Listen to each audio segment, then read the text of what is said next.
YellowTelescope YellowTelecast, the best practices for the best practices, providing the medical industry's best practices to the medical industry's best practices since 2008. Are you a doctor? Do you work for a doctor? Do you want to earn more, be more efficient, retain your team, hire for success, or just want to have a better lifestyle? I bet you do.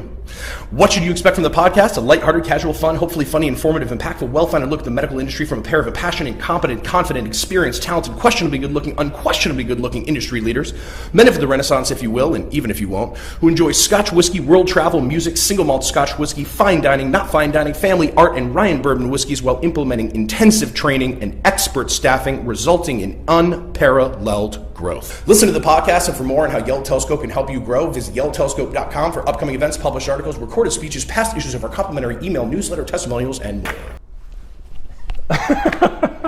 Just like we never left. Here we go. Welcome home, by the way. Thank you. This is wonderful. It's great to be in your home, Ed. Yes, for once. Yeah. Well, I'm always working, so mine is called the office. Wow. I'm also always working, which is mine's called the edifice. Yeah. Well played. Welcome. What is this, episode 22? 22 double deuces in 2020. That's right. 22nd in 2020. The Yellow Telescope YellowTelecast, Best Practices for the Best Practices podcast is live. And recorded. Hello to all you in YouTube land, and of course now find us on Spotify and all your other major sources. True. Anywhere where you consume your podcasts. You know, it's interesting, when we actually finally got them onto to Spotify, I gotta tell you, I had some sort of I didn't realize what sort of milestone that was gonna feel like. Uh-huh. Like, we've been on, the iTunes store, we've been on Google for Play, years. The Yellow YouTube. Telecast, in your face, live and recorded, in YouTube land and TV and podcast land since 2014. Over 600 billion spins in another universe. Exactly. Several thousand here. Our sponsors our are paying us pennies for every play. That's right. Well, we have an exciting topic today. We're going to be talking about social media today, all things from TikTok. Oh, no, you're not going to have any of this. I'm not pouring it for you. This is just mine. Thank you. Have you had a strong year last year in sales and service? Yes. All right, I'll give you a little bit. Just a wee dram. Even though it's ours, I'm confident that I did, although you're going to be the final answer on that anyway, so it's That's fine. right. Well, fair enough. So we are off to 2020. We're going to be talking about trends in social media during 2020. Now that we're in the new decade, which is very exciting. So we're going to be touching on things as new as TikTok, like I just mentioned, Yep. as old as Facebook, and other things in between, trends and new things and so on for your practice, for your business to grow. But before that, we usually just wax poetic and talk a little whiskey. So a lot's happened since our last podcast, although not much is going to happen between this podcast and our next podcast. Exactly. Tell them why, Ed. Stay tuned, because we're going to go ahead and knock out a back-to-back, 2 times the fun, here on 22nd, 23rd episodes right afterwards. So it's going to be a little bit of an even more fun topic for the next one, but we're going to go back to back. So even though we usually have several months or a little bit of time that passes in between, and we're wearing different outfits and it's in a different location, not this time. Oh no. No, we're going to keep flowing like a twig on the shoulders of a mighty stream. So I know our next topic for later today is going to be how cliches are false. So for example, the early bird gets the worm. False, sometimes false. The night owl sometimes gets the fowl. Right. Or something. If they eats chickens, depends If you hoot with the owls, you got to sing with the birds. That one I kind of agree with. Yeah. Depends if there's a meeting the next morning. Sometimes if you hoot the owls, you just go to sleep, get a good night's rest, and feel recharged the next day. Uh-huh. So we're going to talk about those things in the next podcast. But today's social media, let's talk a little about whiskey. By the way, the Super Bowl's in town this week, and this is probably going to go live in February-ish. So the Super Bowl will be over. Congratulations to the Chiefs for winning the Super Bowl, but it is here in Miami. I got to take the 6-year-old to the NFL experience, which was a lot of fun this week. It's a zoo out there. It is super duper busy. It's unbelievable. I talked to a client and she's like, "Is it really exciting down there because of everything that's going on in Miami?" I was like, No, it's actually brutal. Unless you have a ticket to the big game, it's just a general zoo here. But it is hectic. It is busy. It's not hot, which is good. A lot of times talk about how hot it is here. The weather is beautiful. The sun shines. It's shone. Shined? It's bright out there. Yeah, it's nice. It's real nice. But it is busy, and it's funny. And people, it's so much money flowing through town here in Miami. I actually went to the the ATM earlier just to get some cash, and it was out of cash. And I guess so many people had gone through there, and I said, dude, are you okay, ATM? And he goes, I kind of feel withdrawn. I was wondering what gem you were going to sing out this time. I like that. That's how busy it is. That's how busy it is. The point is it's busy. It's busy. Can I tell another clean joke? I've been saving these up since our trip to Scotland, but a new clean joke. What is a pirate's favorite letter? This was taught to me by one of the patient coordinators up in Long Island in Huntington, Dr. Romanelli's office. What is the pirate's favorite letter? I would have said R. No. You would have thought it was R, but it actually turns out to be the C. Nice. Especially when you actually do it with that salty dog accent. Oh, yeah. All right. Well, in fact, we have a lot of whiskey to talk about, partially because we came back with some from the motherland. We did. We actually haven't had a podcast since our homage, our trip there. Pilgrimage. That's exactly what I was looking for. If you Thank will. you. Honestly, even if This you is actually our homage to the pilgrimage, and we actually were so graciously invited by one John Hoffenberg to join him for a fabulous birthday celebration in and around Edinburgh, and then on the way up to Speyside.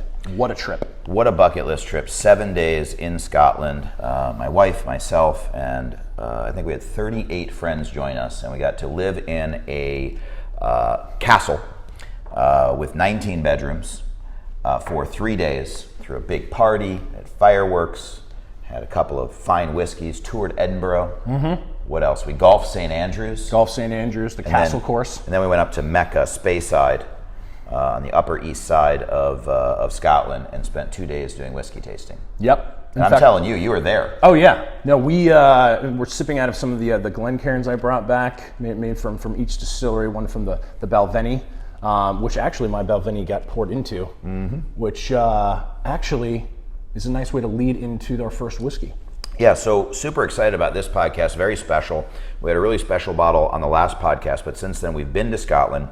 We're going to be featuring some unbelievable whiskeys throughout a whole bunch of podcasts that are forthcoming over the next year, really, because we went ahead and found the local whiskey shop and shipped a whole bunch of stuff back, although there has now been a 25% tariff applied to, strangely, Scotch whiskey for no particular reason. So we got a great deal on those. Yep. But we've got all kinds of amazing, interesting, and rare things. We went to a bunch of the distilleries. We went to Balvenie, went to Aberlour, Macallan. Ballandalloch, which is going to be a new one coming around. You heard it here first on the podcast. Yep. Check them out. They're going to be great. Can't even sip it yet. It hasn't even taken out of the cask. Yeah, Gordon MacPhail's did a whole bunch of private casks ranging up to a 59-year-old. Yep. Strathyla that they had, which was sweet nectar. So it's great. But we have a couple of selections today, and I'm maybe most excited about our selection. Yep. Since the day we started our podcast in 2014. So we have to start off first and foremost with, for those of you guys in YouTube land who can see this, and for those of you guys in podcast land, I bet you can hear it. This, ladies and gentlemen, is the YellowTele whiskey. That's right. We have YellowTele made bourbon. our own corn whiskey called the YellowTele bourbon. It is not for sale. It's not a profit motive here. This is a love, a passion, a labor of passionate love. Yes, in a bottle. In a bottle. So we have a great new client. We hope you follow them on social media and check them out and order some of their whiskey, named Bourbon 30 is the name of the company. And they have a couple of different selections. They've got Bourbon 30, which is sold in a few states and a few select stores. It's really good stuff. Very reasonable price bottle, $30 to $50 or so for a really nice, relatively young, really tasty bourbon. And so what they also have is a secondary line, which is sort of their rare stuff, called J. Mattingly 1845. And that has been named after the founder, Mattingly, right? Which, if you go to our episode 21, right? We talked a little bit about it. We had, what was the name of the bottle? Can you remember? Oh, no, it was the purple. Yeah, I think it was the Keenan Spring. There it is. So we actually featured another one from this distillery a while back and got to know the people there. Nice folks, good quality bourbon. And so the master distiller, the master blender, I guess you'd call him, Jeff, his great-grandfather was the original J. Mattingly, and so the brand is named for him, one of the first people in all of Kentucky to have a license to legally make moonshine. Distill which then spirits. became distilled, delicious, and aged bourbon. That's right. So fast forward to today, and they do a release once per week, actually. Every week they have one release. It's anywhere between 5 bottles and maybe 100 bottles. It's very limited. A lot of times it's 20 or 50 or 30, relatively small numbers. Each one has a different color, each one has a different name, everyone has a different title, and you can purchase them. If you can get in line, you can get yourself a bottle. You can give them a call and see if they can get one to you. Otherwise, they sell out pretty quickly. So we love this stuff. It's delicious. And so we decided to send all of our clients nationally this year for the holidays as a thank you. I was reading actually something on LinkedIn saying that sending gifts at the holidays is a complete waste of money, that you're just sending it into a deep, dark pit when you send your edible arrangements. And I fundamentally believe reading is important, but also knowing what not to listen to is. And I disagree entirely. Yep. I think that if you have something unique and interesting and special, it's memorable. And also, it's not about selling at that time of year. It's just about saying thank you to the client. So we said, what better gift is there than fine whiskey? So we created our own custom blended J. Mattingly 1845 YellowTelescope bourbon, and we sent it to everybody. And we got a couple extra bottles for ourselves. So today, we'll be tasting it, although the bottle's almost gone, which means we may have tasted it before. We tried it. It's yum. We actually also featured, even though it starts with a Y, and this was actually, yes, my name is on the bottle. This was addressed to Mr. Searing. This is 119 proof. Yeah. So that's about just shy of 60%. Yeah, it's the old rocket fuel as we've referenced it. Indeed, but of course we also recently completed our annual planning meeting, and we have our annual whiskey tasting. Check out our social media for some highlight videos coming up on that. This year was the year of the F. As you said, it was an effing good year, and so we drank some effing good whiskey. Yeah, all F letters. So we had the Fettercairn, I think 28 or 29-year-old. We had 3 or 4 different selections of 4 roses, including some really interesting single barrel selects. Yep. And all things that start with F, and no one opened the Famous Grouse or the Fireball. That's right. We drank all the good stuff. So this is really exciting, and we're excited to try it. And we are featuring a second one of this podcast momentarily. Then we're going to actually teach stuff, but it is more fun to talk about Scotch than how to run your business better. Cheers. Cheers.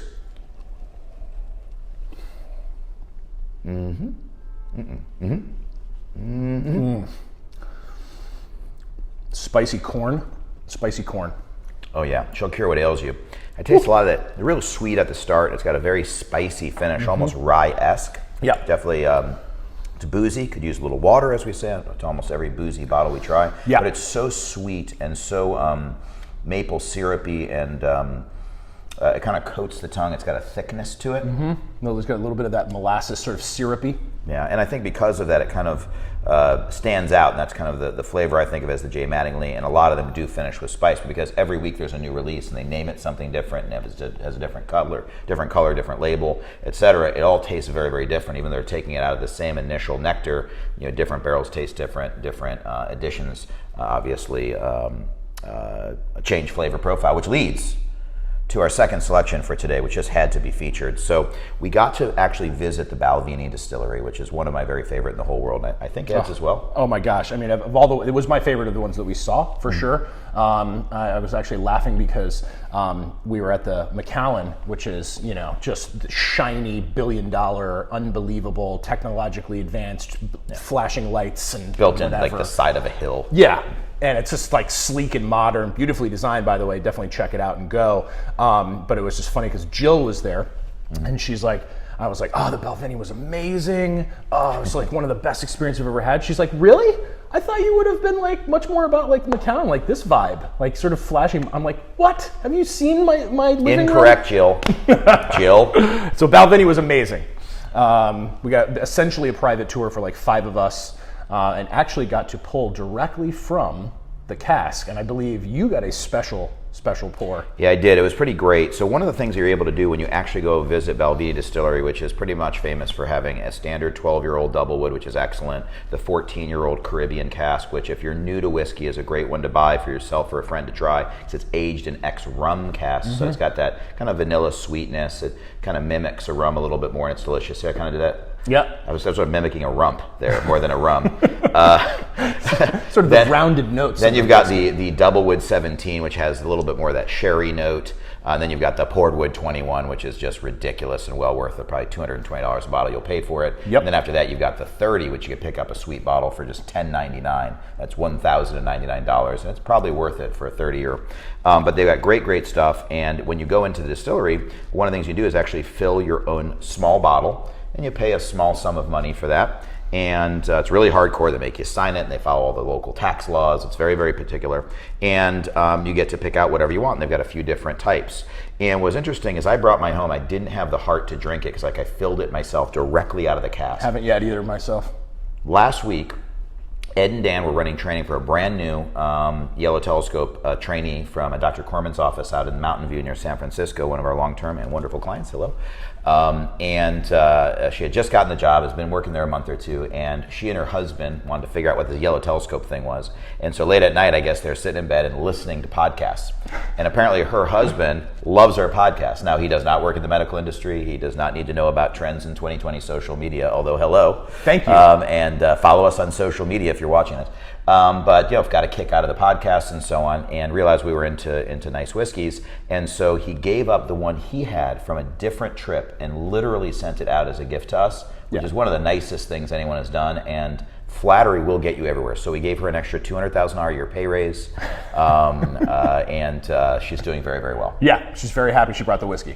So what Lynn's husband from Mountain View sent us was a 13-year-old, 114 proof, so also pretty strong, a sherry oak cask, so all sherry. So you're getting a little bit less of the vanilla and a little bit more of those sherry notes. It was filled by someone's name we can't see. So thank you very much. We'll try this. We're going to do a side-by-side of the single malt scotch made with the malted barley and the bourbon corn whiskey. Actually, that's over here. This is your bourbon corn whiskey over here, YellowTelescope whiskey. So, and you also notice, how close they are actually in color. If you turned them around, you couldn't tell the difference visually. They're both very dark, kind of sherry, very caramely.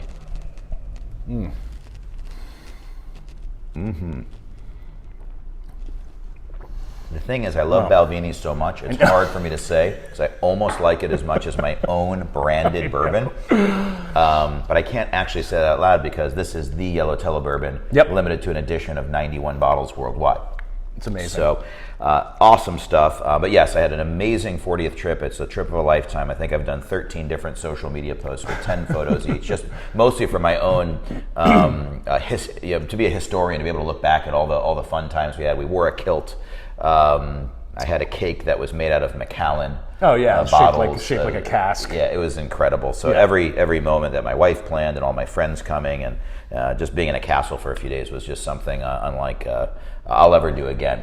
The bad news, my wife is turning my age, 39 plus 1, and so I promised her whatever we spent on my 40th, we'd have to spend that plus at least $1, whereas it turns out I think 10 grand more, and so we're heading out to St. Bart for her birthday, which will be great. So no pressure, I just need you to have a really great sales year, Ed, because we got to take care of Jonna. It's the least I can do every year, John. If Jonna's not happy, then I'm not happy. That's right. None of us really. It all trickles downhill. So we're excited about that. So great bottles, awesome selection. Really encourage you to pick up a nice inexpensive bottle of Balvenie. Try out the 14 first.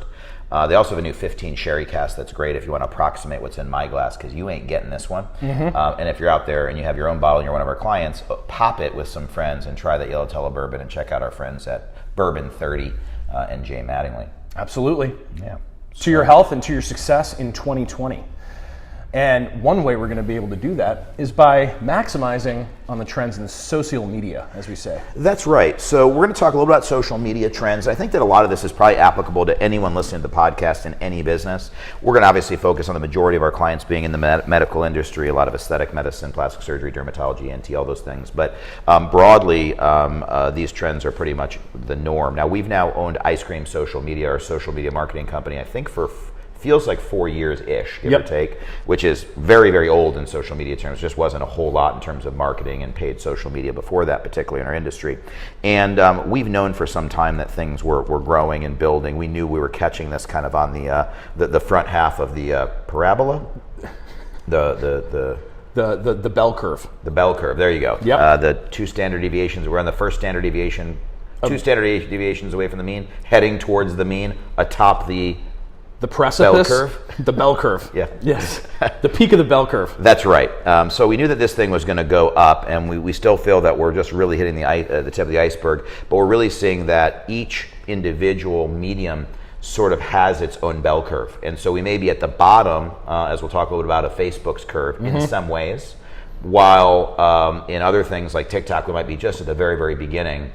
And then what's even more strange and interesting to think about is that within each social media medium, there are multiple bell curves within that. So even within Instagram, there's regular Instagram versus Instagram TV versus Instagram stories. With Facebook, you have paid advertising versus general posting. So what we want to talk about is basically, we could touch on Twitter, which isn't the most important for our clients. Nothing wrong with it. But we want to talk briefly about Facebook. We want to talk a little bit about LinkedIn. We want to talk a little about Instagram. And then we really want to talk quite a bit about TikTok, and just kind of update everybody on kind of what works, what doesn't, what the trend is and what isn't, and also what you might be able to do, whether you're kind of at the fledgling stages and just trying to get something going, maybe make a few shekels, or whether you're really peaking already, doing millions of dollars a year in leads and business from social, and you want to take that to the next level and stay relevant because you get that little itch that someone's right behind you, trying to impact you negatively. You ever get that weird feeling on your neck that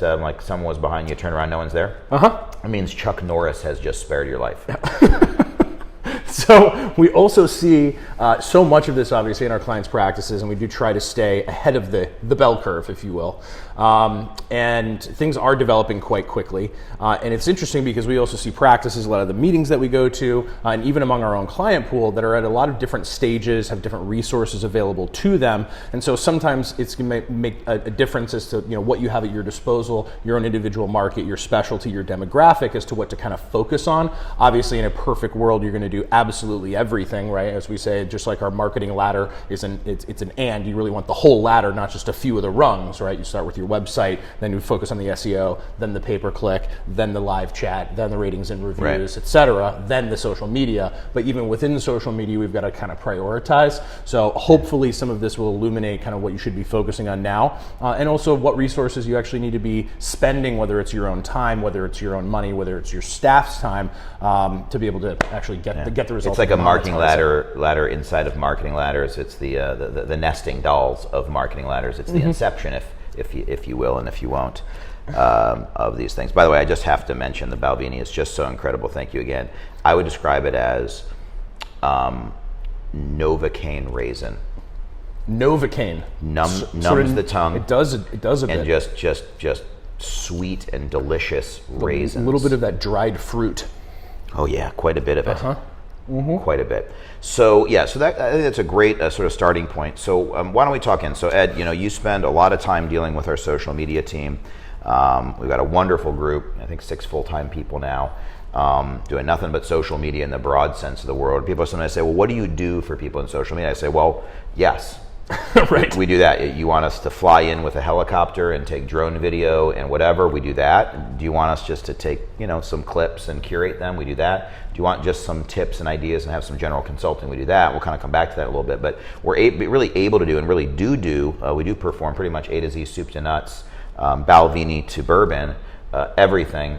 So what are you sort of saying when we look at Facebook? Because I think that's almost the most well-known one, but it's the most difficult to crack right now for people because everyone knows it's there. It's the go-to word you think of. You think Zuckerberg and Facebook, but almost everybody you talk to is like, I don't really know about that one. Is that working? Should I shut it off? Do I do anything with this? Right. Well, I think there are a lot of misconceptions about it as well. So many clients and doctors that we work with and that we talk to say, well, I don't really want to do Facebook because, I'm really going after a younger demographic, for example. And so I'm really going to focus on Instagram. And while there may be some truth to that, it's never to the extent that they actually think is actually the case, because most people are on both, frankly. And statistically, shout out to the forthcoming book chapter that we actually have coming out on social media, specifically for aesthetic marketing to men. And we looked at a lot of the statistics about the actual usage, and Facebook remains the number one most popular among all demographics with regard to users. right? And also, I mean, it's I think we're talking billions, Yeah. like over 1 billion users ish. Right. So the idea that everyone's off Facebook, not true. Right. And furthermore, it's in some cases a little bit of a why not, right? Because of course it's owned, Facebook owns Facebook, but Facebook also owns Instagram. And so of course they're inextricably connected. And so I know you're going to be talking a little bit about the Instagram trends, but in some ways, if you're going to be posting to Instagram, why not also just mirror it to Facebook? It's a single button, throw it on there anyway, at a minimum, just do it.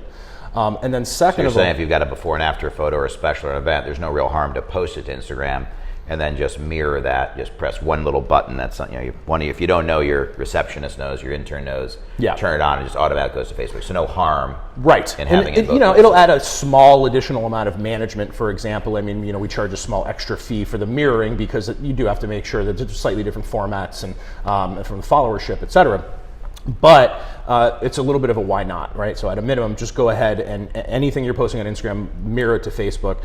Second of all, we are seeing that because they've cracked down, and we've been talking about this for years now since we saw the trend actually occurring on businesses. Basically, the algorithm has shifted, and of course they've been saying, well, it's because we want to promote more friends and more personal interactions, things like that. Mm-hmm. The reality is they're burying businesses so that they have to pay to show up. And so we are seeing originally, and it kind of has been for years already, but more so than ever, it's absolutely pay to play. On Facebook. And of course, then the question is, well, should I post on there anyway? Yes, because actually the stronger feed that you have and the more consistent posts you have going up and the better the content, in some ways, the better performance of even a paid campaign can perform. Furthermore, we are seeing that it can be very effective and profitable from a paid standpoint. We have a client in a very large market that was doing an Orbera campaign, right? The balloons for weight loss. Yeah. And I think on a $3,000 to $5,000 spend, for a particular time frame for a campaign, it's a couple months, something like that. Yeah. 2-3 months. Actually generated $60,000 in revenue, and it's a very profitable procedure as well. So a wildly profitable campaign. Now, obviously, success of the campaigns does differ. They're not all going to be necessarily to that extent because there's so many variables that you have to take into account for any paid campaign. Whether it's the demographic of the person that you're targeting, obviously the local geographical area, et cetera. So many competition. Who else is bidding on those same types of people? Exactly. Yeah. So, but it can be done if you're willing to invest it, and you also have to have a certain amount of patience that comes with it. I think anytime anybody is thinking about doing a paid campaign, whether it's Google ad pay-per-click or social media, there's sometimes the perception that if I invest, they will come, and sort of like opening the faucet up, right? And so the leads just pour out. So we also have to take a very, very close look at the metrics when it comes to the cost per acquisition, because we have clients that are saying, well, gosh, I only got 10 leads and I spent like just over $1,000. I'm like, oh my goodness, you only sounds pretty good to me. Yeah, you only paid $100 a lead. Phenomenal, yeah. Right? So we have to talk about realistic expectations in time frame, budgets, and things do tend to ebb and flow a little bit. It's not a perfect linear trend. I think as we often say, it's if you look at a graph of the stock market, it's overall going to be up, but there are going to be times when things are going to pull back and ebb a little bit. Also, there are unknown shifts all the time in the algorithm. Our last podcast in episode 21, we talked about the Google algorithmic shifts, and the same thing does happen all the time. Yeah, thank you, Google, for the last 13 major updates we've had in 17 months. Everyone's really loving it. Oh, yeah. Thank you. I'm sure it's really making all of your buyers want to spend more money. Yeah. Google. It's amazing. I love you so. It's amazing. It's the new beer. It's the cause of and solution to all life's problems, Google. So I guess what I'm hearing, and of course, we agree on this stuff because we actually talk about it when we're not on a podcast, so I'll pretend that I'm just summarizing. Thank you. But for my own understanding. But I really think you're making generally excellent points, which are to say, it sounds like Facebook, from an organic perspective, and organic being defined as just putting posts up, your specials, your offers, your events, your before and after photos, your family photos, getting engagement, can still be worth doing. There's certainly no harm, particularly if you're mirroring and putting the same stuff on Instagram or Facebook, or not spending a lot of additional time. There's certainly no harm in posting. But the algorithms, if you're a business, you're Dr. Jill Smith, you're whatever, really they're bearing almost all visibility. So almost nobody's going to see those posts. Some people will, so it's better than nothing, but almost nobody will. So I've always used the example, and I'll talk about this in my little Instagram conversation, is it's a little bit like an email marketing newsletter. You know, if you actually run your reports, probably a very good open rate is 15 or 20%. Yeah. Why? Because some people just go to their junk folder or spam folder, they never open it. Some people change email addresses, some people retire, some people move, some people whatever, things change, they switch jobs, whatever, and they don't ever get the email. But that doesn't mean it's not worth sending an email newsletter. It's just you have to have reasonable expectations. You're not going to get 2,000 emails out and get 2,000 people to open it.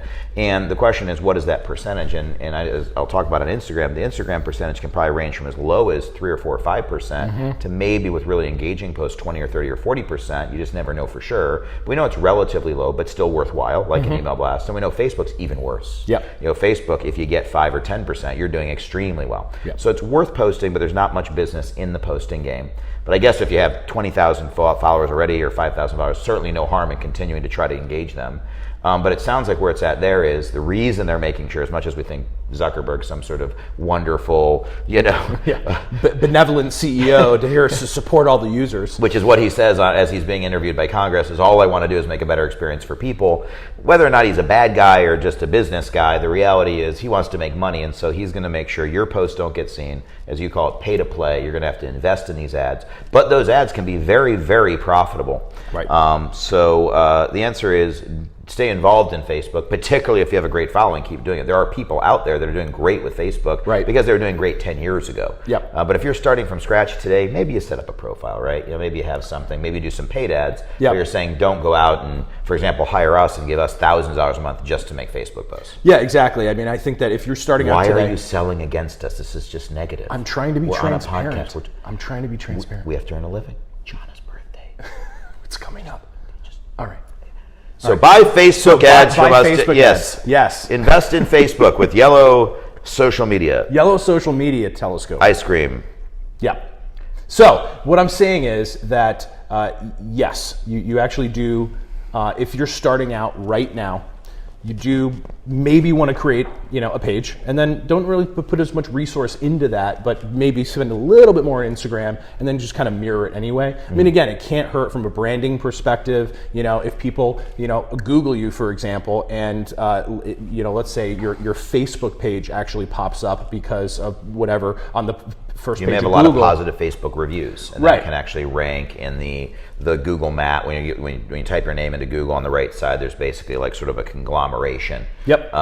Basically aggregates all of your different reviews, and sometimes your Facebook reviews matter. So there's certainly value there. Right, and then furthermore, if somebody happens to click on it because they're like, ooh, Facebook, I want to see what photos they have from the practice, and then you have like 2 posts from last summer or something like that, it's going to reflect a little bit negatively if you've got something sort of stagnant. So if you're going to be doing some sort of consistent efforts, at least put something, have the page, mirror it to Instagram, et cetera. And then so think pay to play after that. And think pay to play after that. Yeah, so good stuff. One other thought that I actually had on Facebook, which is really just something that I saw with one of my recent clients, and again, I think we don't talk a lot about Snapchat, and I have several clients that had at one point several million views per month on Snapchat. Yep. And most of those people still have probably hundreds of thousands of views now. But when you had 2 million and now you have 200,000, you've lost 90% of your views on Snapchat because I wouldn't say it's a dying technology, other than that I would. But Instagram stories took over and the algorithms were really difficult and people really they purposely buried all these businesses. That's what's going to happen with every social media resource. It doesn't mean you shouldn't have ever done Facebook. It just means that if your expectation is that your fish in the tank is going to live forever, then you're kidding yourself. You have to understand you've got a brand new fish. That fish is going to thrive for a year, maybe 2 or 3 or 5, but at some point it's just a fish. And we're going to talk later today about TikTok, and the answer is it may blow up or it may not. Looks like it's blowing up, and we don't know. In 5 years it may become Vine, which went out of business despite having gajillions of followers. Yep.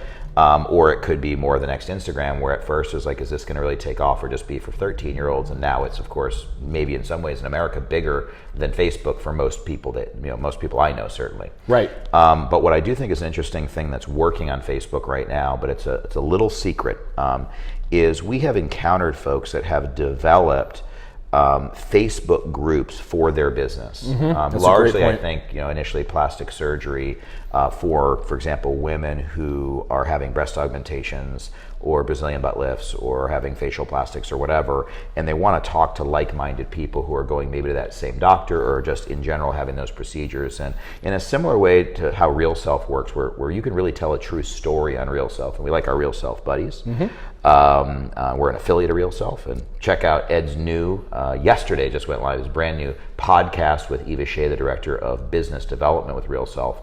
If you go to, I believe it's Real Self University. Real Self University. Search it on Spotify. Same or thing. whatever. Spotify, iTunes, wherever you get your podcast. Look for Real Self University and look up the Ed Searing episode. It just went live late January, basically January 31st or January 30th, something like that. But in any case, Real Self does probably a better job than anyone at helping people tell stories and really learn from other real people, real patients. The whole point is it's Real Self. Right. And so what we found is that there's also Facebook groups that have popped up where a doctor, for example, will create a group just for their post-operative patients where they can sit and chat. And there's a certain fear factor there. It's certainly a double-edged sword.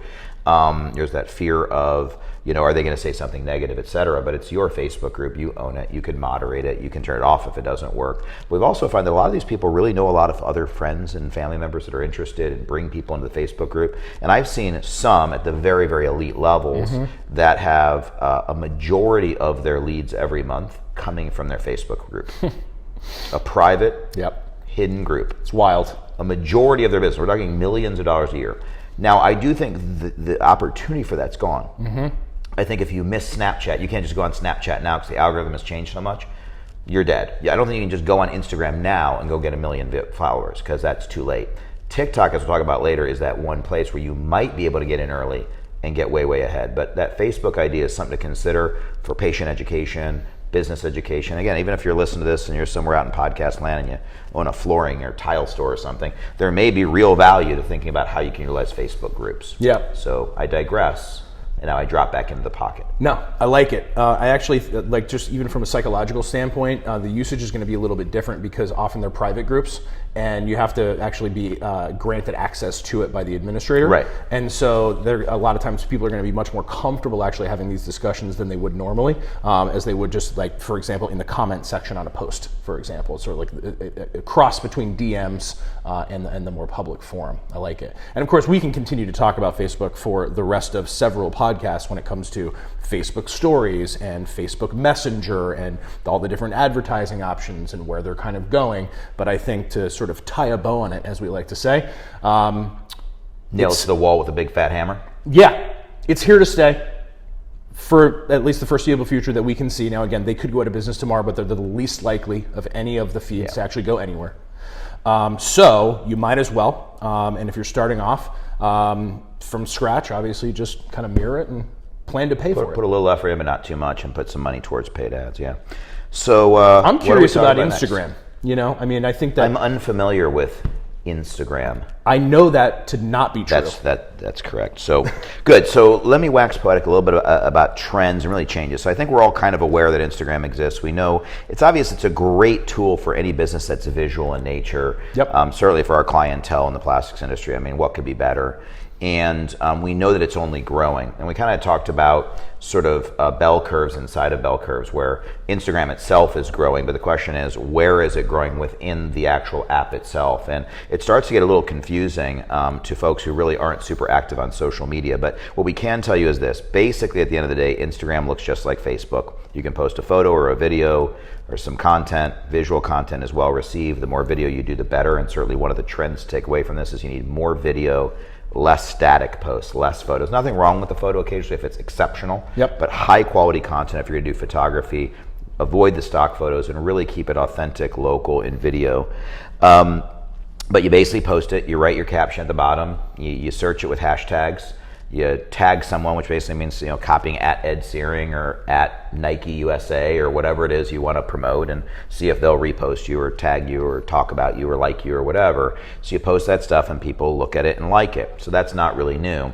And there's no question that investing in some plan, whether it's someone local to your office or a different company or whatever, to create a monthly calendar for you and to consistently post 3, 4, 5 times a week on your Instagram, like you said before, mirror it to your Facebook, which is just a button you swipe, and you need to check it. And again, there are nuances if you're using a professional company, but if you're just local, you just turn it on and it goes to Facebook and it's there. That remains important enough to be monetized. So a good example is, I joke around about how doctors sometimes say I was way down last month, and you look and you say, well, actually, you're just less up, and there's a difference. Way down means you're going out of business. Less up means you only made 80 grand instead of 90 grand. Yeah, exactly.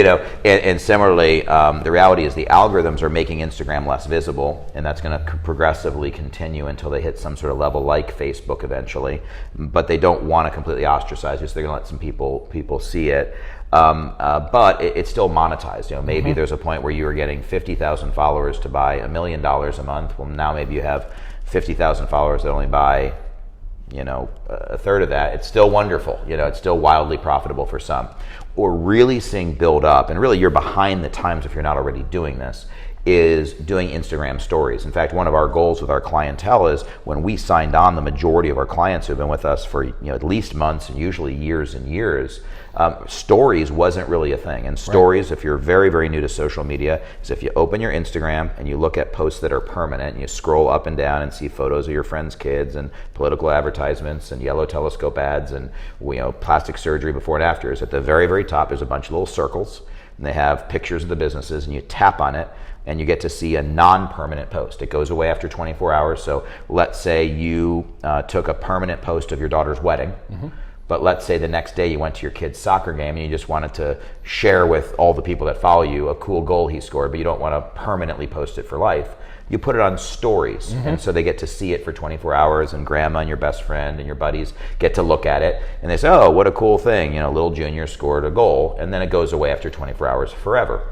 Those have really grown, not just in terms of visibility, the number of taps they get and looks they get and so forth, but in how beautiful you can make them, how interesting you can make them, how you can tag different businesses, how you can hashtag, how you can get new eyeballs on them, and also how people are literally sending in leads, which used to not even happen on your permanent post. So it's more of like, I'm looking at Instagram, but I got to go Google this dude. Now people look at your Instagram and actually say, Dear Dr. Smith, I want to have surgery with you. I feel like I know you. And through stories, they're actually direct messaging, which means they're literally typing in basically an email through Instagram and saying, Dear practice, I loved, whatever you did today. I love those live surgery videos, or I love that rhinoplasty reveal, or I love that, removal of the mole, and I have that same thing. Can you contact me? And we're generating real leads. Our average Instagram stories client as of today per Sean and Tom, and this is an approximation because I don't have the data right in front of me, was averaging 20 leads a month from their Instagram stories. 5 a week. I mean, the value of that is wild. Our most expensive package, I think, is $749. I'd give anybody can get me 20 good leads, real people, I'd give that money to tomorrow. So that's really been a big trend. There's also something called Instagram TV, which really kind of was the idea of creating longer format video. There was a push towards really short videos. So on Instagram, you can't do more than 60-second clips. You can swipe them and do 2 or 3, but basically it's about a 60-second minimum to keep it fresh and quick and moving. Stories are even shorter. Yeah, stories about 15 seconds, or maybe you can do a slightly longer one, 30 seconds or whatever. But so short. But there's this thing called Instagram TV where you can record long format information, which is not a bad thing to do. So if you want to do one long quality professional video for each procedure or treatment you do and put it on Instagram TV, what's great is you're not wasting the stuff. In the same way that mirroring to Facebook doesn't hurt to put on Facebook, you can use that same video on your YouTube channel. You can use that same video on an email newsletter. In the same way, all your content should be evergreen. Ed's new podcast, we're going to put it on our website. We're going to do an email blast about it. It just went out 15 minutes ago. Thank you, Abby. We just promoted it on our podcast. We're going to put it, out there on social media on our feed. So you can do this work and then use it everywhere. So I think putting some stuff out on Instagram TV They made some changes. They're allowing it to actually integrate with your regular feed instead of just being a separate section, which was being ignored. So it got off to a terrible start. And now it's gaining a little bit of traction. So you can actually do the first 60 seconds. And then they just click continue on if they want to watch more. So it's good to have a really compelling first 60 seconds. Yep. And just leave it there. And then if they want to click and watch a little more, your more serious people who are actually looking at that procedure, service, or a surgery will continue to keep watching. So that's sort of the trend in Instagram. But the algorithm's getting tougher.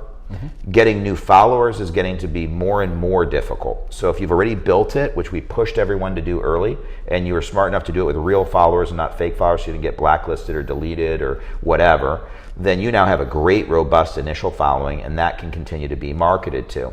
If you're starting from scratch now, know that it's going to be a long uphill battle. And the last thing I was mentioning about Instagram is if you ever meet someone with 200,000 or 300,000 followers or 1 million followers, they're not good at social media. They're famous. They're on television. They're regularly on the doctors. They went on Snapchat back when some guy, Dr. Miami, had 15 million followers or something, who knows what, on Snapchat. Yep. And he blew them up, and then they got famous, and that was it. It's not that the quality of their posting is better or that their metrics are better. It may be, but it probably isn't. The reason Kim Kardashian is famous on social media again is not because Kim Kardashian's good at social media. Maybe she is and maybe she isn't. Right. She's famous because she had her own show for 20 years her entire life, and then all of her sisters had shows, Right. and they all were billionaires, so no wonder they do. Right. Bill Gates would have a great following, and for what I heard, he's a pretty dry dude at some point, but he's a billionaire and he's famous. So focus on getting your little universe is another trend, which is how do you get your 5,000 or 10,000 followers or 15,000 followers? What if you had an email blast list of 15,000 fresh people? How much is that worth to you? How do you get your own little small universe in Instagram or in any of these social medias? Very much a trend. So the trend is Instagram, very monetized, profitable for almost everybody now. And although the algorithms are really cracking down and you still have to pay to play just like Facebook, and luckily those ads are the same, Facebook and Instagram ads, what's also true is the people are more likely to buy now. They just are more serious about buying off of social media, whereas even 2 or 3 years ago, or even 1 year ago, the percentage of people that were willing to buy something like surgery off of Instagram or Botox or fillers or laser skin resurfacing or whatever was much, much lower. And so you can see smaller volumes of human beings buying significantly more. What are your thoughts on LinkedIn, Ed? I've got plenty, actually. But I wanted to highlight a couple of things. First of all, yes, this is happening. I was going to take Instagram, Ed. Nope.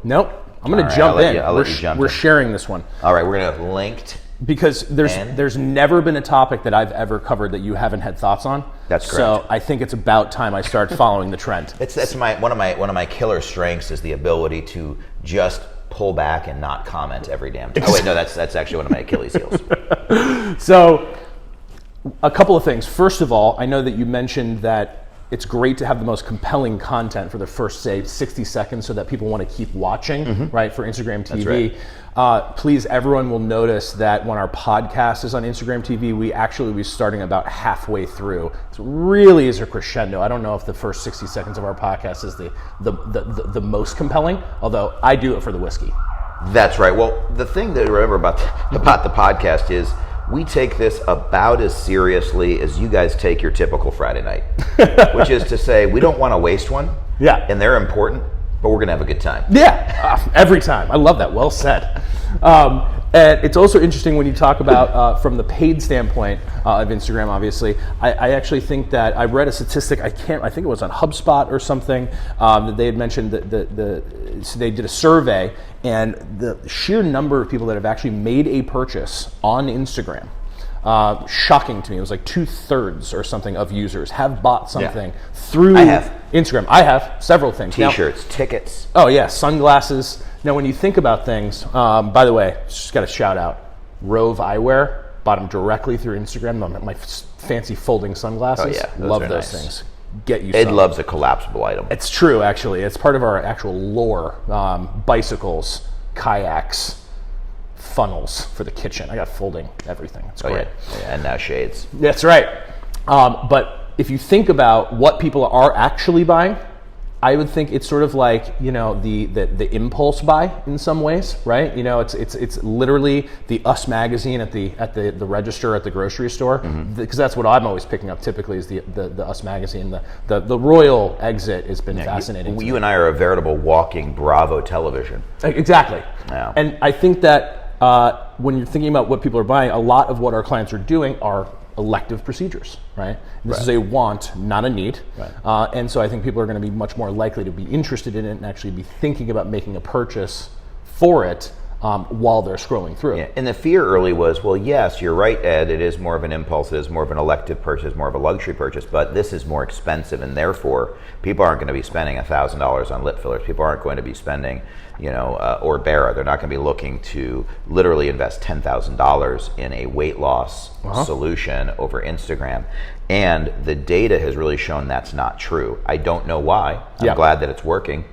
But 2 general points. The first is we're not actually selling on Instagram or Facebook. Right. We're doing lead gen. Yep.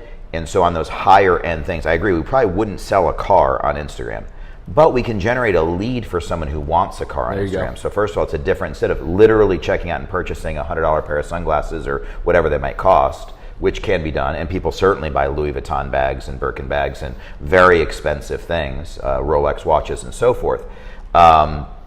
But we're not actually asking them to do that. We're just saying get some more information and learn. And the second thing, which one of my clients also give full credit to, which was genius, I thought, it was talking about, I believe, the CEO of Ford or Chevrolet or one of the other car companies, but the theory of the conversation he went to the board and he said, we spent this amount on marketing this year, some astronomical number, $1 billion or who knows what, and we're obviously profiting. We're doing very well. We had a great year, best year ever, and we pretty much are convinced about half of the marketing is working. And so the board, of course, asked the good question, which is, well, which half are we going to turn off? And he said, well, there's just one problem. I just don't know which half it is. Right. And I think that with social media paid ads, what we're seeing is about a 50 to 70. A year ago, I would have said we had a 40 to 60% chance of a campaign that we run for a client working. So if one client is running a Cool Sculpt campaign in New York, and then another client is running a Tummy Tuck campaign in Detroit, and then a third is running a Cool Sculpt campaign in Boise, and a fourth is running a breast dog campaign in Houston, our guess was usually 1 to 3 of those would work. And there was really no rhyme or reason to it, because like we said, it's auction values, it's pricing, it's a bit of luck, it's the competition, there's a lot of factors. But we've now really moved to, I'd say, 50 to 70% a year. It doesn't seem like much, but it's a 30 or 40% improvement. I think we're getting better, but I also think that the market is buying more readily. So what you can't do is go into Facebook or Instagram advertising in 2020. You're not going to trend towards, well, I'm ready to do it if I've got a definite return on investment. Google pretty much has a definite return on investment if your web team isn't shady, which means you've got a 50-50 chance. But if you have a good web team, you're going to make more than your $2,000 or $3,000 or $4,000 or $5,000 investment per month on Google. But once you're already doing that, now you're looking for additive things, putting little cherries on the sundae, adding the chocolate sauce. And so social media paid ads is the answer. But what we like to do is run campaigns for maybe $1,000 a month. And so let's say a typical doctor tries 2 at once. Small chance we go 0 for 2. Small chance we go 2 for 2, likely chance we go 1 for 2, and that number is trending up.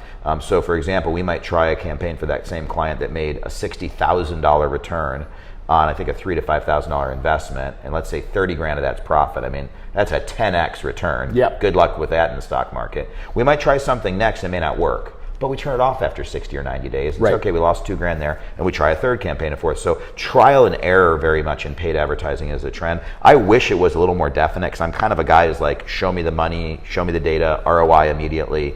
But it's not so nebulous as magazine ads where you're like, you don't quite know, oh, we got you so many impressions, Dr. Smith. So, you know how many impressions we gave you? So many impressions. We distributed 200, but I didn't get any calls. This is trackable. You can see some real return on investment most of the time, but it also is trackably going to fail once in a while. Right. And I think the thing I would add, just as a caveat to that, when you say work or pass or fail or succeed, there are so many variables to consider. And when we look at something that is a successful campaign, part of it is going to be the return, right, on that particular investment. But so often they're going to be worried about getting the number of leads. There are probably some companies out there who will get, many more people to say submit an email but are they the right people, right? Are they even legitimate, right? So a lot of people can promise things. So be careful if anybody is saying it is like the faucet and that they'll just turn it on and you will get and lots you touched more on that leads. before, and at the risk of going on a bit, it really is an important discovery we've had with our internal team. I don't know if we're the largest company. There are certainly big businesses out there doing, gajillions of dollars in spending and so forth, hundreds of millions of dollars in spending, and usually for larger corporations and so forth. But because of our niche, we're usually working with relatively small businesses, guys doing $500,000 to maybe $20 or $30 million a year, and where the dollars matter and you got to get it right. And one of the things that we've really found, and please, if you're listening to this in podcast land, shoot us a direct message or an email. If you know of anyone out there, if you're a human being listening to this, who's had success and is making money doing paid social media ads in aesthetic medicine, let me know. Because I arguably don't believe you, and I have never met a single individual that is not a client of ours that has at least told me that they're making money through their paid social media ads because of what you're mentioning. What we started off doing, and we made the same mistake, we are not magicians. When we built the business, and this was probably a couple of years ago, was when Sean was kind of starting with the business and so forth. I call them the Matrix. Right. And the Matrix began, and we were having campaigns where right away we were very encouraged early, but they were kind of our pilot tests. We didn't really know what to expect. And we were getting a ton of leads for everything. We'd put up anything and we'd get like 30, 40, 50, 100 leads a month, 150 leads a month. For something like Botox, which was pretty purchasable. It wasn't like some big surgery to convince someone to spend $12,000 on, or $50,000 for that matter. And we would get, from the feedback from the clients, no sales. None. Not one, not a half of one, not maybe one, no consults. And we found that what we're doing is we were underqualifying. So we've developed kind of a proprietary system. We can't give away the full secret sauce, but we're going to get you way less leads, which I never say about Google and I never talk about any other advertising, but we're going to get you way less leads. And a trend in 2020 social paid advertising is, if you don't know it yet, most of those leads you're getting aren't real and most of them aren't going to buy anything. But with the right team, we're one option. There are probably others out there, I just have never met them. We want to get you a lower number of leads that actually buy. A good number of leads from a campaign I talked about earlier. If we got 10 leads in a month, that might be just fine for $1,000, $100. If you're selling something that's worth $5,000 and you convert one of them, it's wildly profitable. If it's $10,000, you're really good. And then if you're $20,000 or $30,000 or $40,000, then it's really, really, really good. So that's just the reality of the industry, and that's what's going to keep trending, I think. I think eventually people will yell and get Zuckerberg in trouble for faking different advertising or these fake followers, and I don't know how they're generating these fake leads, but they are not real. These people are not purchasing anything from what we can tell. A lot of them you'll call, they've never heard of you, they don't remember submitting the leads. So maybe there's that many crazy people out there, but I don't sense it. Something's funky in the algorithm, so I don't want to blame anyone or make accusations. I don't know for sure, but it sure feels funky. And so what we're doing is really drilling down to get really real leads that really might buy. Definitely a trend and something I don't think anyone knows besides us right now. And I think it's a kind of a good segue to go into LinkedIn, finally. I know, went off in a little bit of a tangent asked you to. there. I know, it's my fault. You can't spell LinkedIn without Ed. That's true, John. I actually had to think of it. Yeah, it's in there. Yeah. Oh, you spelled it out, didn't you? Yeah, I know. It's like linked. That first whiskey is starting to have an effect. Okay. Oh, absolutely. How many have you had today? One. Yep. What was the proof? 600%. Yeah, it's been a week. It's okay. Of course, you also have to take into account the staff, right? And it's so interesting because our paid social media managers are You're frustrated. supposed to be talking about LinkedIn, Ed. I'm getting there. This is a segue. Our paid social media managers are frustrated when they are not seeing the ROI because they are literally taking personal responsibility for the success of getting the practice more money to maximize the efficiency of the spend.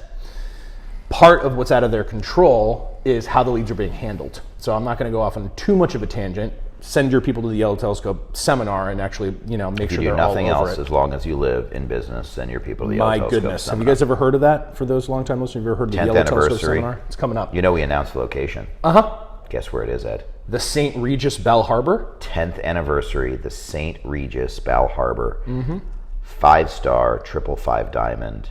I would argue it's the second nicest hotel in all of South Florida. It's that nice. We did Mandarin Oriental last year. Yep. We've done Fountainbleau and the Ritz-Carlton Key Biscayne. We're really splurging. I am questioning the decision, but I'm really glad we're doing it because it's something special to celebrate all of our returning guests and our new clients and the success we've had. But number one, of course, is the Four Seasons Surf Club.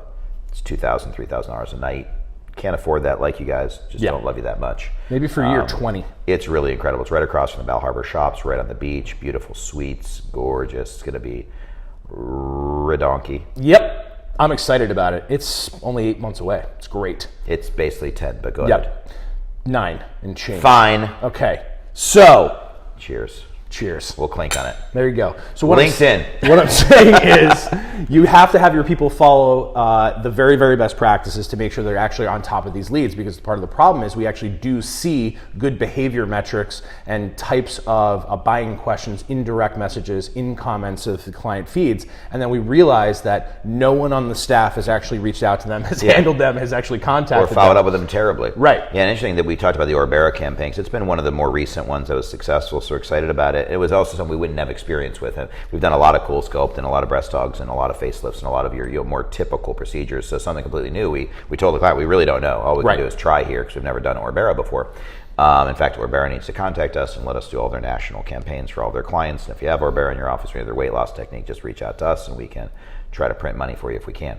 But what's interesting about that client is they're a YellowTelescope client that grew in their very first year by 7 figures, over $1 million in growth their first year before we ever did these campaigns. And this is already the largest office probably in their whole state, and the doctor, quote unquote, wasn't sure if he should hire me because he's, quote unquote, already full. We still grew him by $1 million or more in the first year, and then we're seeing success with this Orbera campaign. And one of the reasons is his coordinators are superb. They came to the YellowTelescope seminar this year. She invested in them, and they should be appreciative, and I think they are. He joined. And they're good. And because they're booking probably an average, I guess, of 80 to 95% same day, once they get a lead, if that person just doesn't say, I have no money, no credit, no cosigner, they're going to book that person more often than not. And that really makes the campaign more successful. So you make a good point, which brings us to Twitter. So LinkedIn is often an afterthought from a marketing perspective. I think people actually do enjoy connecting with their colleagues. People who are actually in the market for a job, for example, want to have a more robust presence, spend more time on there. People who are, really, really, really, really wonky and into things like marketing and sales. And we're not talking about you, Abby. Whatever. Abby Karch is literally this human. Oh, it's great. I'm also this human, but Abby actually makes me only look like half that human. Well, our director of training and marketing. Oh yeah, just really. She is LinkedIn. Really, she's read that article. Whichever one you're reading right now, she already read it. That's right, and she's actually a very, very good example of the sort of zealous nature of the biggest, most rabid fans on LinkedIn. If you love LinkedIn, you love LinkedIn. And I love LinkedIn. Do you love LinkedIn, Ed? I love it. I love it. No. I love LinkedIn. I know. I have more followers on LinkedIn than any other source. I probably spend about as much time on it as anything but TikTok right now. That's because TikTok's new. When I send a video up there, I get 3,000 or 4,000 or 5,000 views sometimes. I'm like not at all famous and run a business in a niche industry. Yeah, a successful one, I'd say, but I'm just me. And despite the good looks and the height, I don't think that I really deserve to have that many views, but I'm really, really into it, and I love it, and I'm obsessed with reading articles and seeing what people are up to, and I communicate and chat. It's awesome. I love LinkedIn. Nobody even knows that. I mean, most people think LinkedIn is a place you get a job, or they're like, I think I connect with people. I get emails in my inbox, and I accept them. But I've never logged into it. I just click accept if I know the name. Right. And it's a fun place to actually be able to spend some time. The functionality is pretty robust when it comes to the messaging, when it comes to actually the content creation, and you actually write articles, right? There's a lot. I consider it business Narnia. Like no one's ever gone through the door and you're like, oh. Yeah. It's a whole new world. So like a lot of references. I've got Aladdin. Chronicles of Narnia. I took the kid to Disney 2 weekends ago. When I was in the Keys and I was in New York. I've got a lot spinning through my head. Yeah, I can understand that. Yeah. So it's a good place to be able to obviously connect with your colleagues. and increase your referral sources, learn about new techniques, etc. But from a self-promotional standpoint, you do have to think a little bit about the demographic. Obviously, it's a professional crowd. Obviously, the types of things that our clients are selling are going to be to that demographic. They want somebody who wants to look a little bit better, who cares about their personal, professional appearance. They also are, What's funny is we're about to talk about TikTok, which is just really juxtaposed to LinkedIn. It's fascinating. I really love the order that we picked here. Stay tuned. It's going to be worth it. So they're or also don't, whatever, man. Just if you gotta get out of the car and you gotta go into work, you just go into work, pause it. Come back later. Pause it. You're gonna be on the treadmill. I don't need to be talking to you while you're sweating. I want your total attention. Why can't you focus? No. Go ahead. No, go ahead. No. I know it doesn't make sense. If you lock the door and the bad guy comes through, they break your window. So you kind of think, why didn't I just leave the door open? At least they could have stolen it and didn't have to break my window. So why do we even have the lock? No, go ahead to work. We'll talk to you later. Okay, no, go ahead. Thank you. That was actually would have been a great TikTok, by the way. Notes to self. So LinkedIn will be good also for reaching that particular demographic, right? If you're looking for people that actually have some income and the income is going to be higher, the age is going to be probably skewed to people that are going to be your target buyer for a lot of things. Maybe not necessarily the aging face, maybe not necessarily the lip filler, but certainly everything in between. And furthermore, it can also be a very good place to build your brand and to be able to attract good talent to your practice as well, and even get a broader, even more nationwide, less local type of network for practices that the doctors that I follow, for example, that are all over the country, obviously, and is less of a necessarily a local focus, particularly. So, as far as how to be able to do it, you do want to take a slightly different, and this is something that we've been actually augmenting and shifting from like a voice standpoint, the actual professional presentation, where I think that there is a fallacy that you need to be particularly buttoned up and need to be particularly polished and particularly professional because LinkedIn.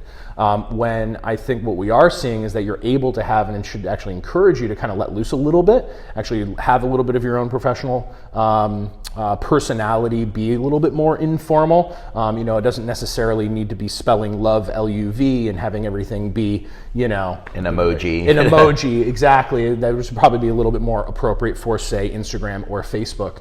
But at the same time, I think that it's an opportunity for you to differentiate yourself from some of the more robotic, monotone type of posts across the feed. Yeah, you see, because LinkedIn is a professional feed, and it looks just like Facebook. For those of you guys who, again, are very, very new to social media, if you open up LinkedIn, it's the same thing. You scroll through basically pictures and articles and photos, and there's the same captions at the bottom. The difference is it's much more business focused. Yep. And the algorithm lets much more of your content be seen by much more people for whatever reason, which is great. And as long as that lasts, it's fantastic. So to me, it's the content that's more professional. Mm-hmm. The people should be themselves. And you do have those people who say, it was a wonderful opportunity to liaise with Meredith Smith, Executive Vice President of Smithville. As such, I would like to, it's hard for me to do business speak, as such, it is wonderful to find synergies with and that's fine, you'll get some of that. My post today was Ed's, we just talked about the Real Self podcast they did, so I re-shared Real Self's post of Ed's podcast with Eva, and my post was, basically the words were right, but it was like, if you want to get educated on hiring and training patient coordinators, but I basically highlighted any word with ed. Yeah, it was something like, education with our excellent executive vice president. Which anyone who knows me is totally Hoffenberg. I'm just, I like puns and words, and that's what our whole next podcast is about. And, sayings and the origin of what does it actually mean to not throw a baby out with a bathwater? Did someone do that? When was there a time? Was there some time I missed where people threw their baby out with the bathwater? Well, no, so, it really fit me. So the thing is to be yourself on LinkedIn. I think I agree, it's totally trending. Mm-hmm. And I think it's always worked, but people are just figuring it out. Just because the content's professional doesn't mean the people there aren't looking for plastic surgery services or to buy, because like you said, these are all basically us. If I may say, educated? Yeah. Professional? Successful? I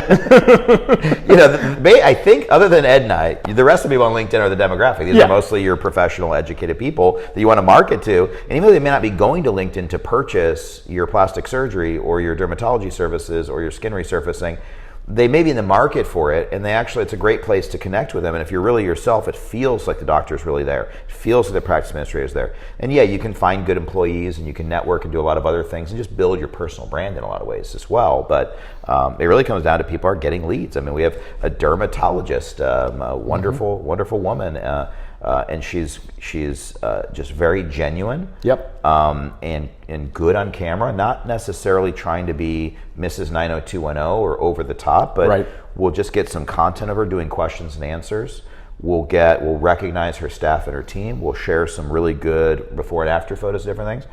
We get leads from it. And if nothing else, we also are getting the word out that she exists and just building the personal brand as being one of the leading dermatology practices in the Detroit metro area. Mm-hmm. And we also talked earlier about, or at least we tried to in my segue that turned out to be a tangential joyride, about finding the right team. I consider it sort of an enjoy-ed instead of a joyride.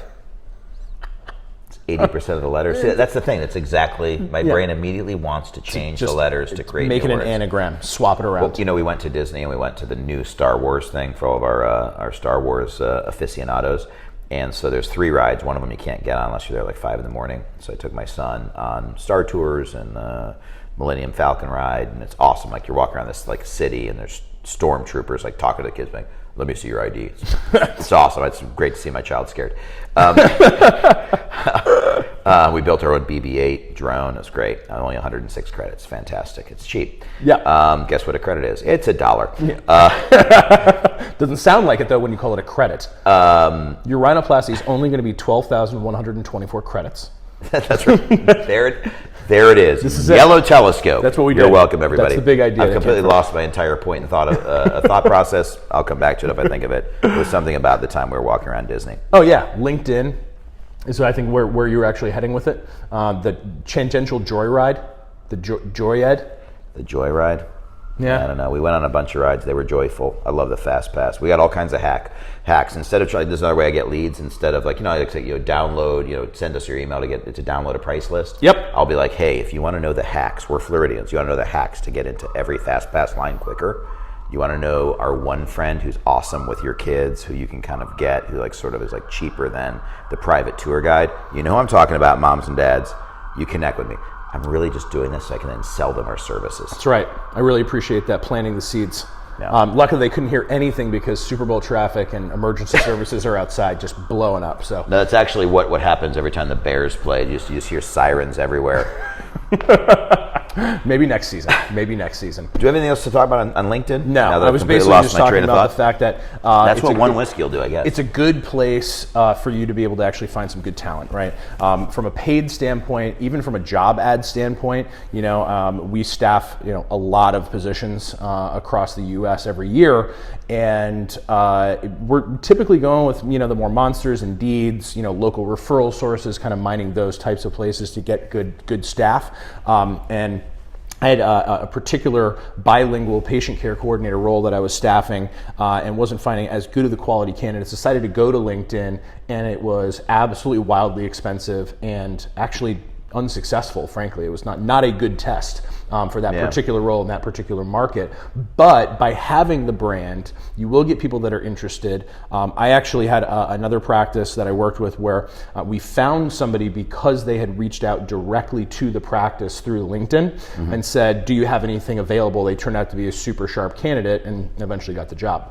So small world. Yeah. And big so world. It can happen. And so I think the to tie a bow on LinkedIn is that it is unique in its own presentation. It's going to be largely organic, so try to do it fairly consistently. Be yourself. Don't try to be too professional. If you're thinking about doing something pay to play on LinkedIn, you can. It's wildly expensive, and so at least try Instagram and Facebook first. Exactly. Right? If you're a little bit new to this, maybe try something that Mark Zuckerberg owns first, It's also the opposite of TikTok. Take it away, John. Yeah, well, I think it really comes down to what you already have on LinkedIn. I think if you are starting today with LinkedIn, right? Quite honestly, you're 77 years old. You're a board-certified plastic surgeon who works 90% on referrals, and you work 2 days a week. I think starting a LinkedIn from scratch is not worthwhile.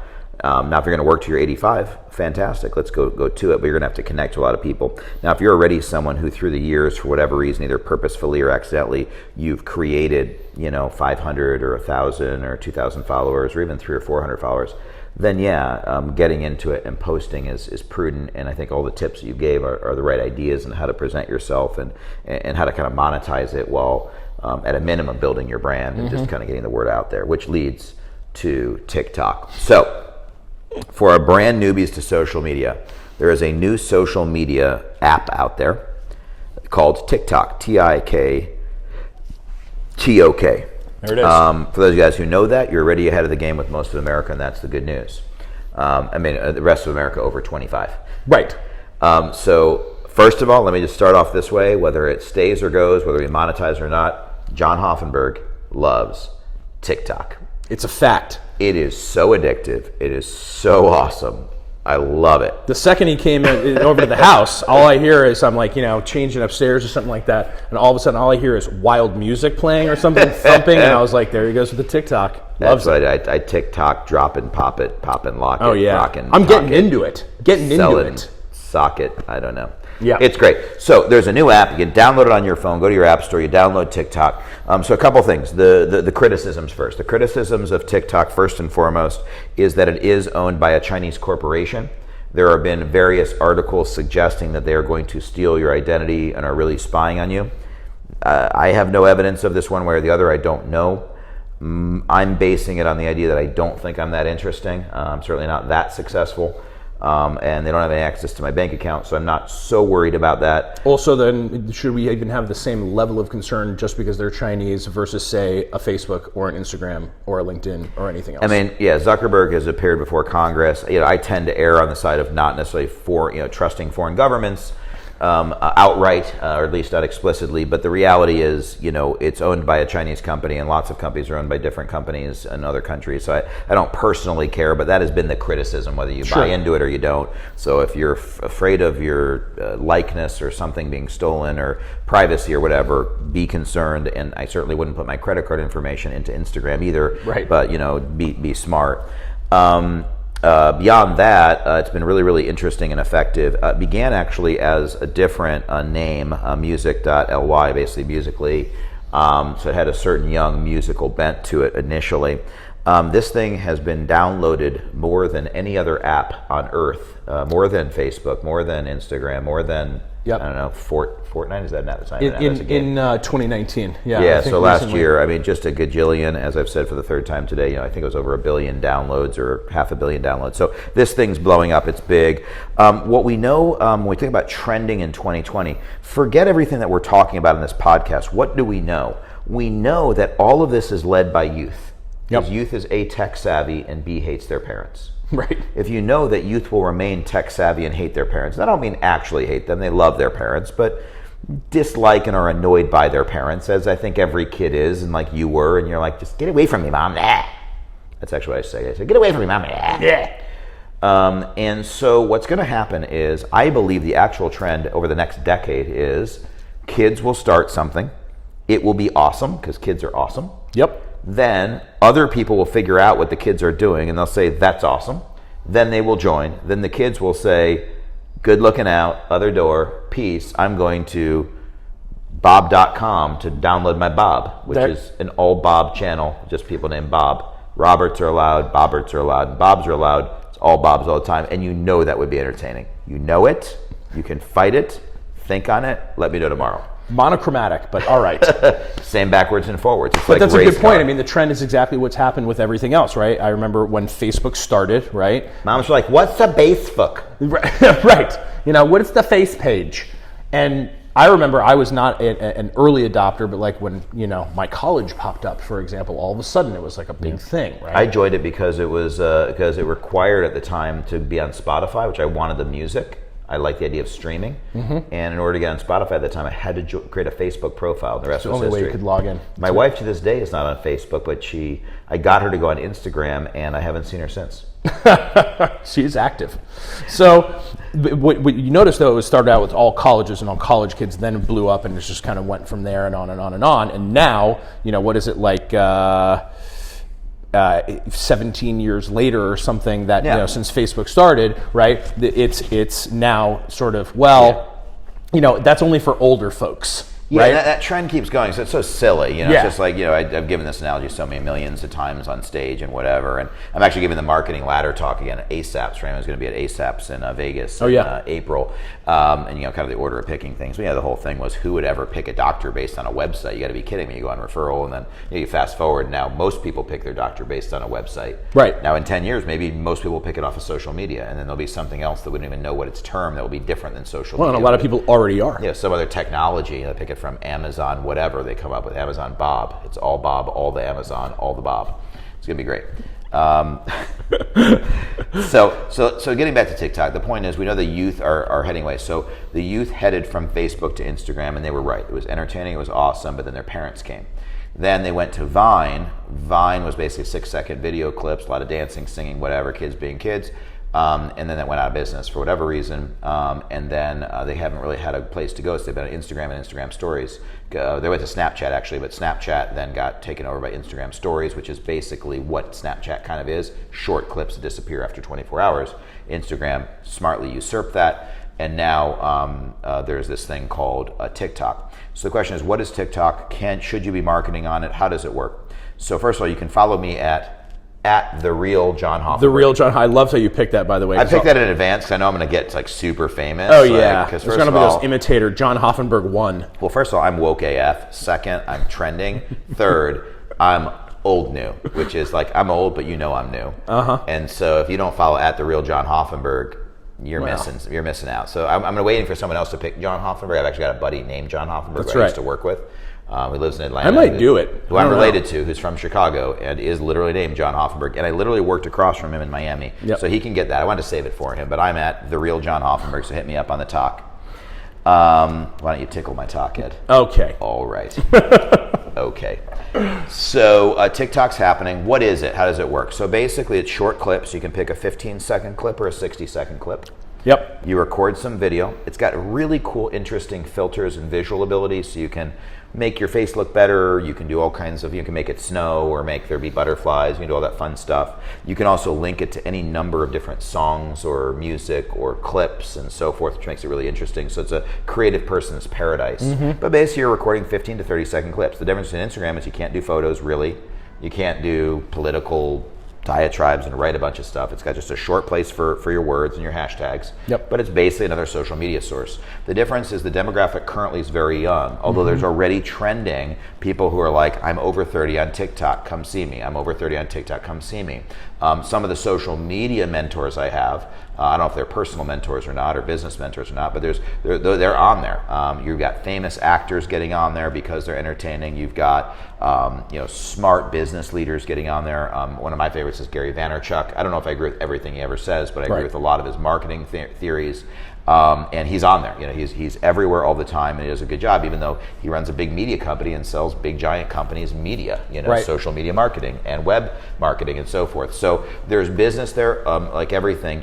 There's trends and there's realities. And the trend is that younger people are on TikTok, but the reality is there's people of all ages. The trend is that there's older people on Facebook, but there's probably hundreds of millions of young people on it too. So even though generally that's true, that's a stereotype, and there's lots of people and plenty to market to. So TikTok is great if you are willing to record some video. You can then either put it up yourself or hire us, and we will help you market it. There's lots of research that goes into the appropriate hashtags right now. There's lots of visibility. The algorithm hasn't crushed you yet, where they won't let anything be seen. They're actually letting things be seen. So there's hashtag research, there's tagging research, there's duets you can do in essence where you link up with someone else well known. For example, maybe I'm only this level of fame versus really famous people, but I'm a CEO of a company. Maybe I can find other CEOs of similar size small businesses, and we link up and talk business or whatever. We do a clip together. So there's a lot of interesting functionality. It is NC-17 rated, definitely R-rated. I mean, you can say bad words. You can't have nudity. Right. But you can say bad words, and a lot of the songs are, rap songs with all kinds of, sexuality to it, or cuss words or whatever you want to say. And I've never said one, but other people can put up with it. Sure. So if you're PG, don't use it. So it's very fascinating. It's interesting, and you can get major visibility. And a lot of the things you see right now are, number one, voiceovers, where there's really talented people lip syncing. That could be lip syncing a song. Usually it's not. It's usually lip syncing a clip from a movie or a TV show or something fun or funny, and they go viral over it. And some of them are very talented. There are also a lot of dance videos where people are really dancing, and they've got almost moves, maybe almost as good as Ed, but not quite. But they're pretty talented. And then there's people selling things and talking about various topics and talking about dating. And so it's very hot girl, hot guy showing their abs and showing their beautiful bodies. It's definitely people doing things that are a little bit naughty, but then mixed in there's all kinds of content. So if you want to search for sales tips, there's all kinds of people posting that. You want to talk about management tips. You want to talk about plastic surgery. We're starting to see plastic surgeons posting information, results, and so forth. And if you do it right, you can monetize this big time. It is going to be better if you're a doctor who does young people surgery. I wouldn't say it's worth spending a lot of money. Nothing wrong with posting aging face surgery. Nothing wrong with talking about facelifts. But it probably isn't going to monetize yet, but you'll be a first mover if you get ahead. Right. But if you're doing breast dogs, if you're doing lip filler, if you're doing preventative Botox, if you're doing facial and skin resurfacing, if you're a med spa, I'm not sure what else. These kinds of things. Cool sculpting, even any of that stuff. Rhinoplasty. And again, it's not all young people. It's just a majority young people. And they had 1 billion downloads. So, you can get on there. So where do we come in? First of all, if I do nothing else for you today, you can thank me in a year or two when you come to our YT seminar and you say, it's funny, I listened to that podcast number 22. It really ran long, but I'd stay to the end. Right. And as such, I thought about TikTok. I got online and I've got 1 million followers. One of the things you do is just get online and start posting good quality content. Make it entertaining, keep it funny, keep it interesting. Don't be so silly that you ruin your reputation, do things that aren't on brand, but you can have a little bit of fun in the office and make something special. Number two, you're going to quickly realize you're not very good at this. And you're not very good at Instagram either, and you're really bad at Facebook. When you realize that, then you call us, and what we can actually do is have our social media team take existing video that you record, curate it, edit it, post it, hashtag it, research how to get it visibility, and build its visibility. Then also package that with Instagram stories, so we reutilize a lot of the content and don't waste it, and we can put in multiple resources and so on, and sort of manage it. Which leads to the last point I wanted to make before I end my poetic waxing. Indeed. What do? We used to only really do one thing, which is we would coordinate with a practice. We would have you send us a few little clips or photos a month. We would also create a ton of stuff in-house for you. And we would create your entire monthly calendar for, say, Instagram or Facebook or LinkedIn or any of the places we've talked about, or TikTok. And we would post it. And we still do all of that. We'd write every word. We'd hashtag everything you do. We'd make it feel local, authentic, and amazing. We'd have a high retention rate with leads generated, with monetization, with success. And we still offer it. And we also offer something even more comprehensive than that, which is our team can literally fly in with drones and take drone footage of your office and take videography and photography and create every single post literally from scratch, even if you don't have someone at the office to just take a few clips. What we've really found is growing for us, and it was really created with an idea from Jessica from our social media team, who is trending all the time with a travel blog. What the heck? Beck, what the heck? If you got to follow her. So if you follow Beck, what the heck? She had the idea. She said, there are practices now, and there are businesses in general right now where maybe they definitely don't need that big thing. They don't need us to fly in and take all that. They've got someone. And they also don't even need us to create the full monthly calendar, although most people still do. That's still our bread and butter. I'd say 80% of our business, something like that. Yep. That last 20%, she said, is actually people who have their individual. They've got Susie, the marketing liaison, who does a great job. She's got content. She's in the OR room. She's getting clips of everything. But she's got so much content, she wants to pull her hair out, and she doesn't even know how to curate it. And she also doesn't have the specific marketing tools available to her to get it seen better. Yep. Because she's not reading. She doesn't have 240 hours of man hours every week that's going into research and production and so forth. She can't afford the apps and the technology and the software that a full agency like us can afford. And let alone have the time to do it. Yeah, let alone have the time to do it. So the end of the story is, for a relatively nominal fee, I think we start at $4.99 a month or something like that on up, you can have somewhere where you just drop all that to us in a Dropbox or Google Drive, and we really work to mostly supplement and save time and curate it, create amazing content, and put it up, whether it's on TikTok or Instagram or whatever else. So I think TikTok's the future, at least for the foreseeable future. It's like I said to my girlfriend at 15 in high school, I think we're going to be together forever, but at least the next 3 months. And so we'll see where TikTok goes, but I really like it. It's so entertaining and fun. And so get into it and make sure you follow at The Real John Hoffenberg. And we may dabble with it. It may work, it may not. Yeah. But we will be doing definitely some voiceovers. First things that are planned are a voiceover of... Oh, Glengarry Glen Ross. Of course, we're in sales. The famous Alec Baldwin scene, for sure. Coffee is for closers. The weeds up... the leads? Yeah, the weeds, I don't know about the that. leads are weak. The leads are weak. The effing leads are weak. You're weak. Oh, it's coming. Get ready. But the whole thing is it's all voiceovers. And then I, of course, want to do all the training ones. You know you're ahead of the game if you know what I'm talking about right now when I say, have you ever thought about killing me? You have? How would you do it? A wood chipper? A wood chipper. Wow. Scott, I had no idea. If you don't know, you got to download TikTok and get on it. If I you just know found this out TikTok, today. This pop is and great. drop it. Oh, yeah. Then you're on TikTok. Where you going right today with all those sales? If you don't know it, you're not on TikTok. But I'm on TikTok because I'm trending, I'm forward thinking, and I am social media. Indeed. And I that's think what's we should trending. keep talking. I think we should take this thing longer. Yeah, why not? Let's just chop it up. In fact, we're not even doing a second one. We're just going to chop this one into two. So wrapping up, what do we have coming up? If you're going to be at Miami Cosmetic Surgery, I'll be speaking on Thursday at that meeting. Make sure you come hear my talk, I think around 11 a.m. on the marketing ladder. I'm only there that day because my wife is taking me to Mexico to the Rosewood Mayacoba. So if you want to meet me, come to the Rosewood Mayacoba on Friday, or Miami Cosmetic Surgery on Thursday. It's going to be beautiful. Place looks great, both the meeting and our vacation. But in any case, come see us at Miami Cosmetic Surgery. I'll be giving a quick talk there. We're going to be actually having a booth there next year. We're excited to support that meeting. It's our first year kind of getting going.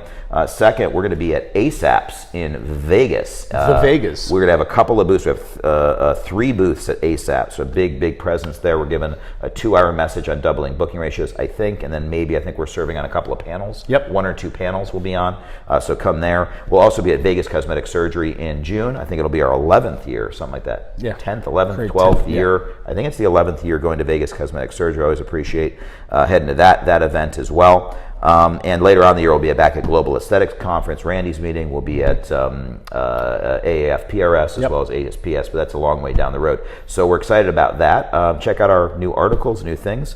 I did want to mention one other thing I'm super proud of, and particularly proud of you, because I don't have a lot of time to spend with the team every day. We were just named what? One of South Florida Business Journal's best places to work. We did it. I feel like I lead the pack. I literally am so lucky to work with you and everybody else on my team, and I am the happiest I could be working in the place I work, so I can only hope my team members feel the same way. Well, of course we do, because we all answered honestly. And of course, no, it's been a great year, and here's to the next decade. Fantastic. Well, keep listening, because we're about to pretend it's another day and theoretically record one more physically much shorter podcast. Yes. And we're going to talk about all those cliches you hear and what a giant load of bull beep That they actually are. Play us out. Jill? Jill?